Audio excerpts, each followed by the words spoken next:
Աշխարհի պատմության մեջ քիչ են մարդիկ, որոնց անունը նույնիսկ մահից տասնամյակներ անց շարունակում է միլիոնավոր մարդկանց հետաքրքրել, վախեցնել ու ստիպել մտածել։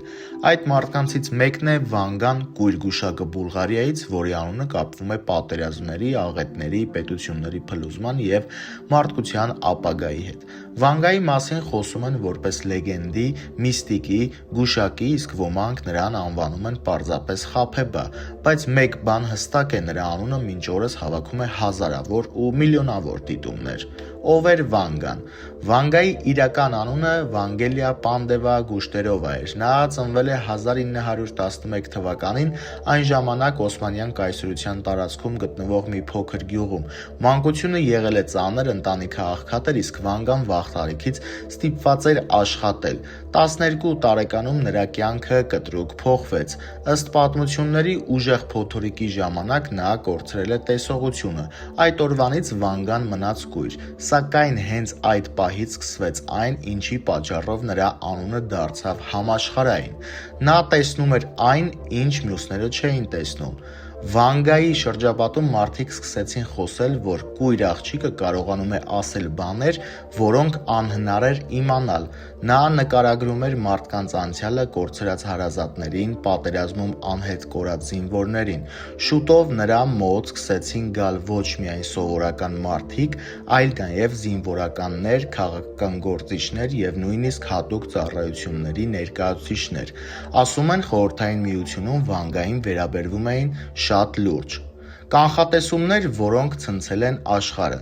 Վան Գային վերագրվում են հարյուրավոր կանխատեսումներ, ամենահայտնիներից են խոշոր պատերազմներ Եվրոպայում, մեծ պետությունների անկում, ահաբեկչական հարձակումներ, տեխնոլոգիական առաջընթաց, որը կփոխի մարդու կյանքը։ Հատկապես տարածված է այն պնդումը, թե նա կանխատեսել է Ամերիկայի Միացյալ Նահանգներում տեղի ունեցած սեպտեմբերի 11-ի ահաբեկչությունը։ Չնայած փաստացի ապացույցներ չկան, այդ պատմությունը մինչ այսօր ակտիվորեն տարածվում է համացանցում։ Ճշմարտություն թե միֆ։ Գիտնականները եւ պատմաբանները նշում են, որ Վան Գայի կանխատեսումների մեծ մասը գրվել է նրա մահից հետո, այսինքն շատ խոսքեր կարող էին վերագրվել նրան արդեն կատարված իրադարձություններից հետո։ Սակայն նույնիսկ դա չի նվազեցնում հետաքրքրությունը նրա հանդեպ։ Մարդիկ շարունակում են փնտրել նրա խոսքերը, համեմատել ներկայիս իրադարձությունների հետ եւ հավատալ, որ Վան Գան ամեն ինչ ասել էր դեռ տարիներ առաջ։ Ինչու է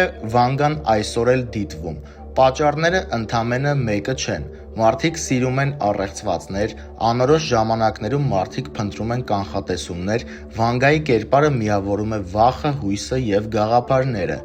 Սոցիալական ցանցերում Վան Գայի անունը մշտապես դիտումներ է բերում, քանի որ նա խոսում է այն մասին, ինչից մարդիկ վախենում են, ապագայի մասին։ Վան Գան որպես մեդիա ֆենոմեն։ Ինչ է ասել Վան Գան Հայաստանի մասին։ Իրականում փաստաթղթավորված կանխատեսում Հայաստանի մասին չկա ու չի եղել։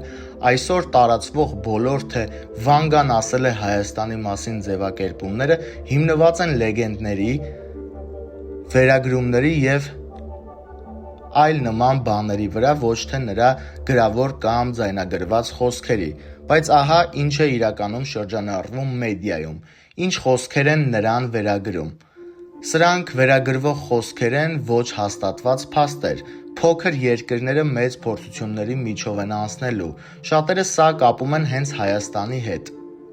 Պատերազմներ, տարածքային կորուստներ, ներքին ցնցումներ, բայց Վան Գան երբեք կոնկրետ չի նշել Հայաստանի անունը։ Քարքարոտ հող ունեցող ժողովուրդը երկար է տառապելու, բայց չի վերանա երբեք։ Այս միտքը հաճախ կապում են հայ ժողովրդի հետ, քանի որ Հայաստանը լեռնային քարքարոտ երկիր է։ Սա խորհրդանշական մեկնաբանություն է, ոչ ուղիղ խոսք։ Հին ժողովուրդները դեռ խոսք ունեն ասելու։ Այս արտահայտությունը օգտագործվում է Հայաստանին հույներին, հրեաներին վերագրելու համար, բայց կրկին անուն չկա, երկիր չկա, թվական չկա։